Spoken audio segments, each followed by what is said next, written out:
This is the Definitely Uncertain podcast, brought to you by Gold Rock Capital. Each week, we look at how high net worth families can improve their lives, decisions, and investments in a deeply uncertain world. We always aim to provide practical information, even if we can't offer specific investment advice. This is the Definitely Uncertain podcast, and my name is Darren Rockman, and I'm a partner at Gold Rock, the 25-year-old multifamily office servicing high net worth families in Israel and around the world. And I'm very pleased and honored to have Mark Wilf on the podcast. Hello, Mark. Hi, Darren. How are you? Thanks for having me. Thank you very, very much for joining. For those of you who are not familiar with Mark, Mark serves as chairman of the board of governors of the Jewish Agency for Israel and is a prominent leader in Jewish communal life. He previously chaired the board of trustees of the JFNA and has held lots of senior roles advocating for Israel, for Jewish communities, and for Holocaust survivors. He's a partner professionally at Garden Homes and the owner of several professional sports franchises, including the Minnesota Vikings and Orlando Pride and Orlando City. He brings extensive experience both in business and philanthropy, and being the son of Holocaust survivors, he's dedicated to the Jewish community, education, and the state of Israel. And Mark, what we really wanted to do was sort of a broad review of the things that you are interested in. And let's start with family, because that's where it all starts. So maybe share your family story for those who are not familiar. Well, thank you again for having me. And yes, you mentioned it. I'm the son of Holocaust survivors. My parents, Joseph of blessed memory, and my mother, Elizabeth, they came from Poland. And my father lived out the war in Siberia. My mother was in the Lvov community, which is now in Ukraine. And out of 180,000 Jews in Lvov, they were part of a mere handful to survive with Christian papers, worked on a Polish farm.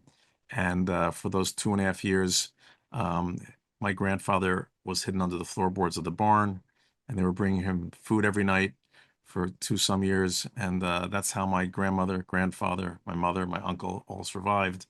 So they had a very harrowing experience. But the even many family members lost, of course, but they survived as a family unit, and they went to Germany afterwards. They were in a DP camp in Augsburg, Germany, where my mother and father met. In 1950, they emigrated to the United States. The Birmingham, Alabama Jewish community sponsored them, so they moved to Alabama. And a year later, they went to the New York area. And soon after that, they were first. My father was first in the car business, eventually the real estate business, and we just celebrated 70 years as a real estate company, my family, and that's a very short version of a very long story. And we live in a very privileged world now compared to the life they endured. Right, I'm sure. I'm sure.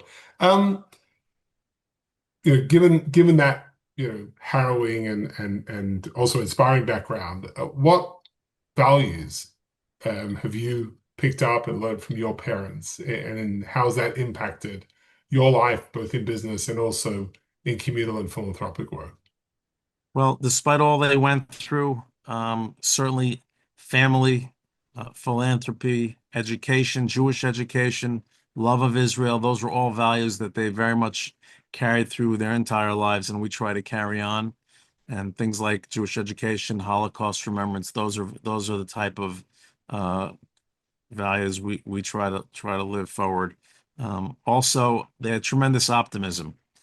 They and many Holocaust survivor families that we grew up all around in northern New Jersey, they were many of them in the real estate business, many of them in the building business, many of them were Zionistic and builders of Israel. And so when I see what they went through, and despite all that, they always remained optimistic and hopeful and always looking ahead to the future. That's the kind of values and outlook that we try to move forward, and we continue to do so. Right.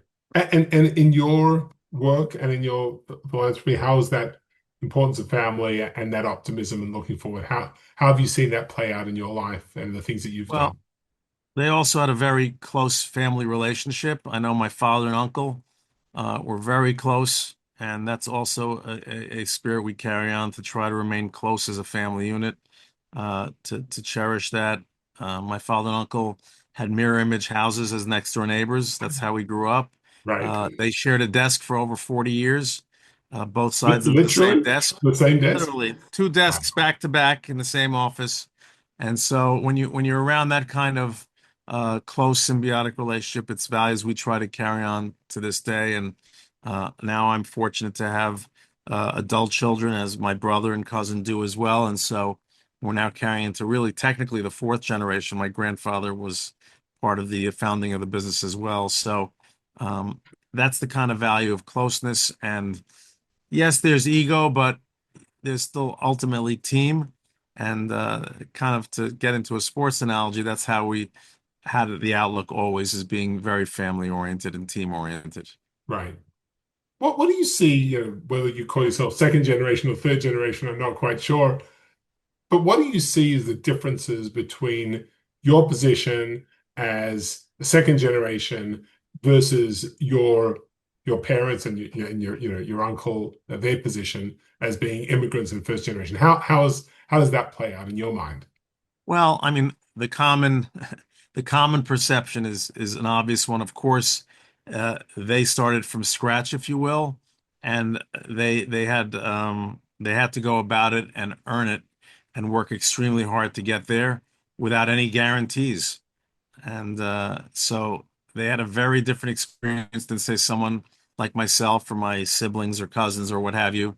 That yes, we're driven, we want to work hard, but again, there's no guarantees, but at least we believe we had the safety net to a degree. And so, from that aspect, that's going to always be a natural difference. On the other hand, I think the same applies to both generations is what are your personal goals? What are your aims and ambitions? Is it continued growth? Is it wealth preservation? How much risk tolerance do you have? Those are things that communication and people skills are um, go through whether it's first or second generation in wealth, that you have to always maintain those values. And I think so. Yes, there's some significant obvious differences, but there are also some commonalities that we learned from that previous generation that are important to carry on. Right. If you were now advising a first generation wealth creator or a second generation inheritor and builder like yourself, what would you say? Again, if you've seen one family business, you've seen You've one seen one family family business. business. And I think that's your own profession. You're around a lot of that yourself. I think there's some commonalities that in society that would apply to anything, including a family business. I think, like I said earlier, communication is very important. To be on the same page, to understand what everyone is doing, that's super important. I think keeping a regular communication to break that down even further is the broader family, but also with your own family unit. So my wife Jane and myself, we have a regular meeting with our adult children, and we talk through whatever might be involved, whether it's talking about the real estate business or talking about more broadly about trusts and wills and expenses and all the things a family office normally talk about. And so we have an advisor internally we just recently hired. But again, every family approaches all this differently. And I think it's important also, what I'd advise is to try to find certain things that can be a common family theme that brings everyone together, because not everyone's necessarily going to be have the same interest to be in the same business. For us, it's real estate. The sports team, that the sports teams we own is something that we all get behind, whatever our professions are. Right. Philanthropy is also something hugely important to keep the family together. So we do meet every quarter as a family and discuss, and everyone has their own points of view and interests that we all bring to the table. So the more commonalities you can bring as a family, the better chance you have to keep it moving forward Right. that way. Right. Before we sort of talk about more about philanthropy, I want to get to that a little later on. You took the decision to diversify out of, or not out of real estate, but alongside real estate, into the sports business and team ownership. What was the thinking? What drove you in that direction? And what have you learned from it? Well, I think it's been an incredibly personal passion for our entire family. Going to New York Giants football games and going to sporting events was something, for my parents and many of their generation, particularly those that came from Europe and our love of America is so strong. They want us to be part of American society, and sports is the ultimate in terms of bringing communities in America together, and it's part of the fabric of life. So we grew up around it. We developed an incredible passion for football. So it was always a passion of ours. And frankly, we looked at it as a passion and a common interest over a business in the initial days. Of course, it's Right. become a highly lucrative business. All And passions should be so lucrative. Exactly. So when that's that fortunate, you just it's a true blessing. But again, like I said earlier, it's a great way for our family to come together. All generations, all our family come together for the games and the sporting events, and it's something that kind of keeps us together.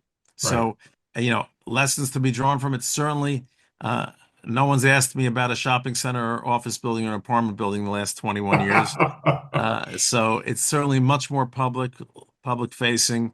Um, it's certainly a platform for doing tremendous good.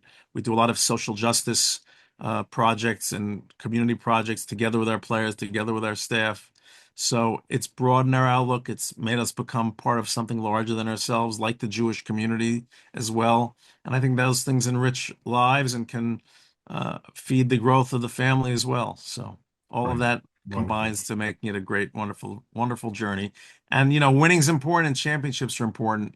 But I will say, the people we've met along the way, the experiences we've had along the way, we've truly relished them, and we understand we're really blessed to be part of it. Wow. Fantastic.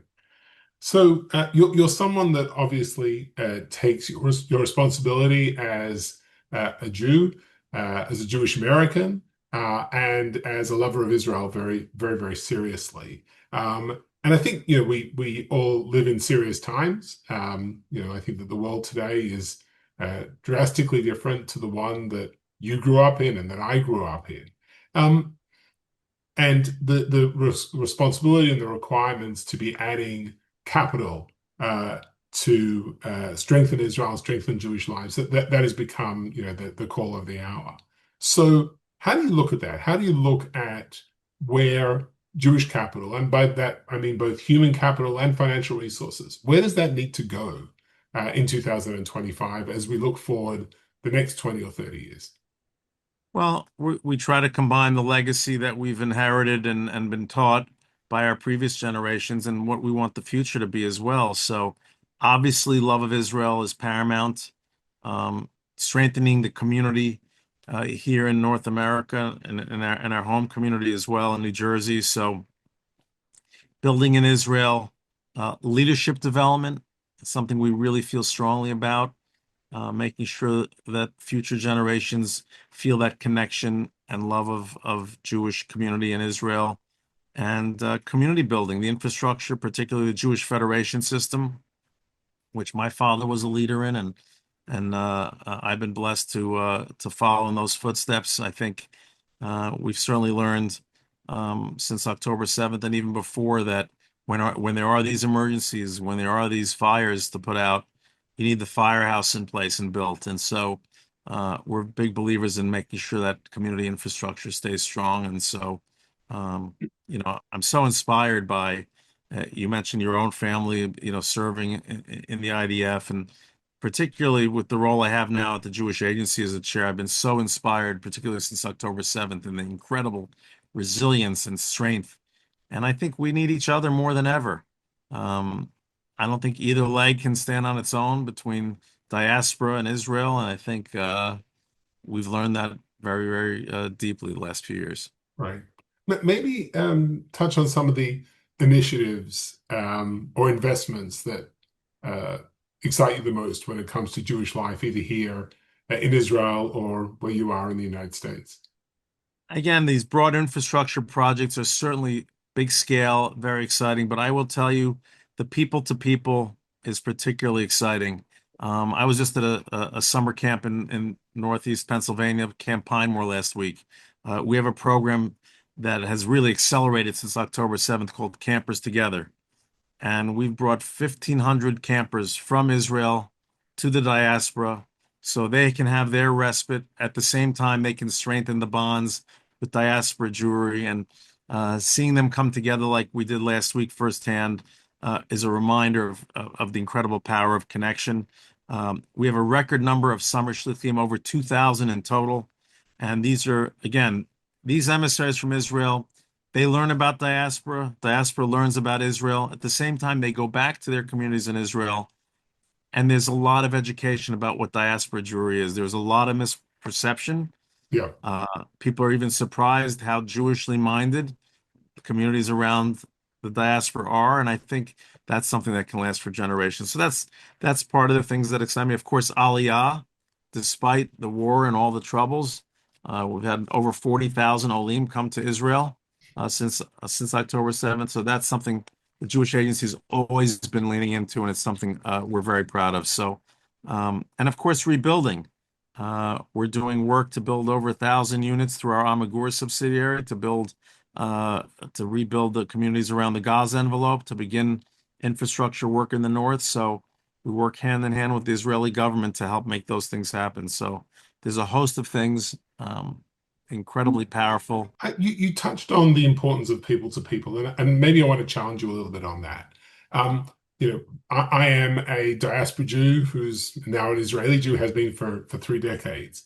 And I see, certainly on the Israel side, the lack of understanding of, how the diaspora Jewry works.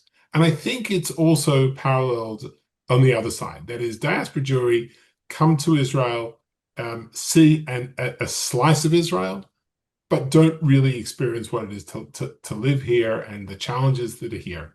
Do you think that that's changed post October 7th? And what else can we be doing in order to bridge that quite broad gap?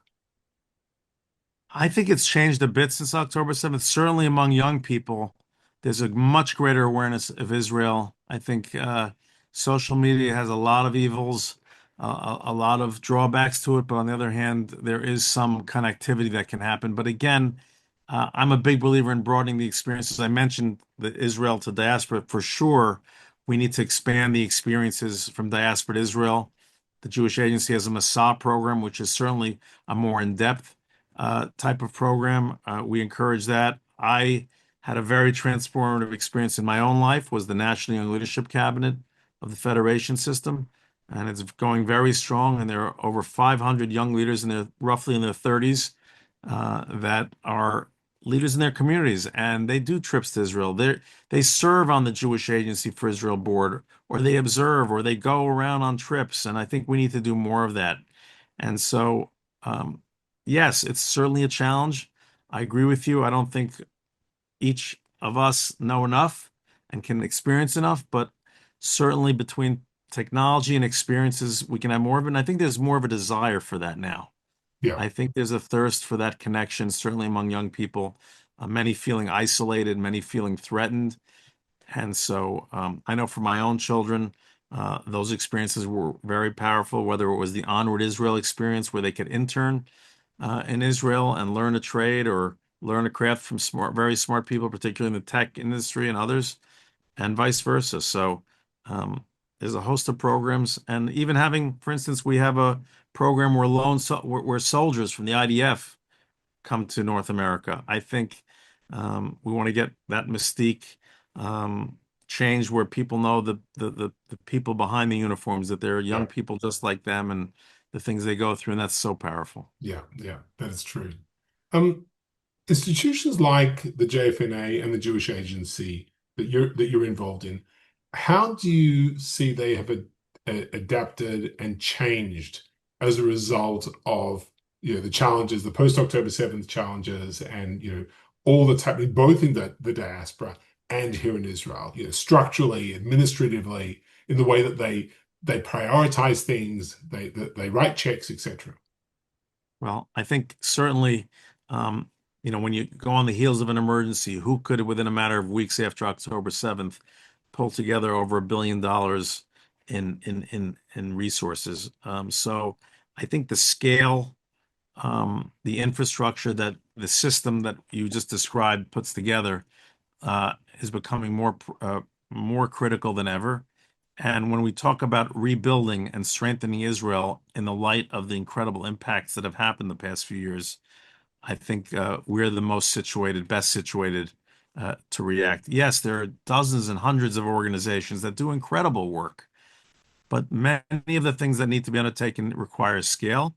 Yes, the Israeli government needs to do a lot of it, but with the reality of politics and budgets and all the rest, you also need philanthropy to join in with that. And I think people need that connection, and that scale is needed. So there's been these organizations, I think, have adapted well with incredible leadership and much more energy than ever before, because the work is so great, and we have to get to work.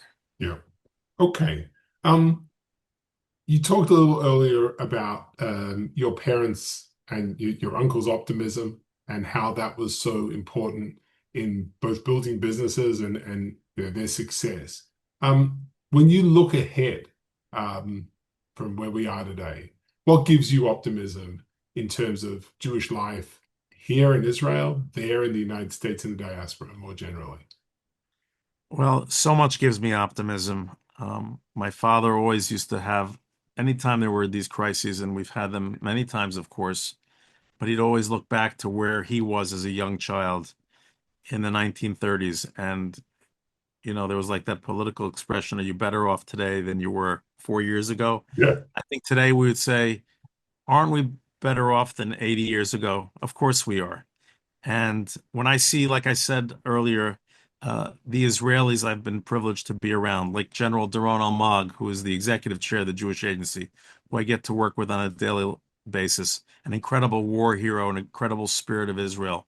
And I see the young people at the summer camps or on college campuses with such energy, such vitality, both from Israel and the diaspora, and the way they connect with each other. All of those things gives me great optimism, and the way even in my own house when I see, yes, we've given the lessons and talked about all these things, but talking is one thing. But their reactions after October 7th and realizing those lessons that my family went through are always applicable is our greatest strength as a Jewish people and as a community is ourselves. And our greatest challenge is ourselves. If we're together, if we get to know each other, if we figure out a way to communicate to each other like a family business or like any other company, we have a chance to succeed. So, um, again, so that's what gives me optimism. All of the above. Wow. Okay. I couldn't think And of. believe me, I don't minimize the incredible challenges everywhere, around every corner, and I don't minimize them at all. And of course, we're still praying for the hostages to return, and soldiers, unfortunately, under great peril every minute, and we pray for them every second. But we have to try to keep that perspective best we can. I know it's not easy, and it's certainly not easy to say it from America to someone who's in Israel who has family serving. But that's the perspective I got from my parents that hopefully can Yeah. carry on for everybody. I got to tell you, when you choose to live in Israel, as I do, you have to be optimistic. So I'm with you. Mark Wilf, thank you so much for your time. It was both enlightening and uplifting, and I feel better for having that conversation. So thank you very much for being on the podcast, and thank you everybody for listening in. And there'll be more episodes coming your way soon. Thank you. Am Yisrael Chai. I'm Israel Chai.